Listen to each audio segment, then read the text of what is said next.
আমি না অনেক কিছু বুঝি না।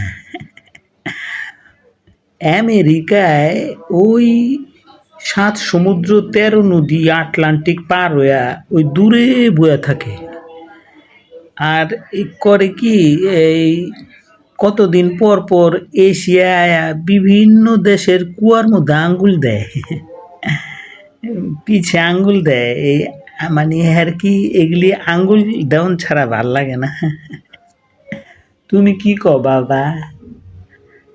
হন, তুইও করবি এগুলি। মানুষের টাকা হইলে পরে মানুষ কি করে, চেয়ারম্যান হইতে চায়, চেয়ারম্যান হওয়ার পরে এমপি হইতে চায়, তারপরে মন্ত্রী হইতে চায়, তারপর প্রেসিডেন্ট হইতে চায়।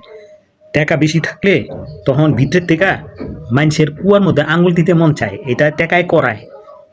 আমেরিকা তো এমন এক জিনিস বানা লইছে ডলার। তুই যদি একটা ডিমও কিনস ওই তোর হ্যারে কর দাম লাগবে। এটা সিস্টেম। হ্যাঁ, দূরে থাকলেও হ্যাঁ মোরলগুলি করাটা দরকার, এটা করতে হইব। হ্যাঁ, এটা একটা টাকার একটা পাওয়ার। হ্যাঁ, দূরে থাকলে হ্যাঁ কিন্তু এগুলির মধ্যে নাক না গলে লিয়ে হয়, কিন্তু হ্যাঁ ওই দূরে বইয়া সবদের মার্গের মধ্যে আঙ্গুল দেওয়াই হলো হ্যার কাজ। এগুলি তুই বুঝবি না, বুঝছস? এটা অনেক ডিপ কথা।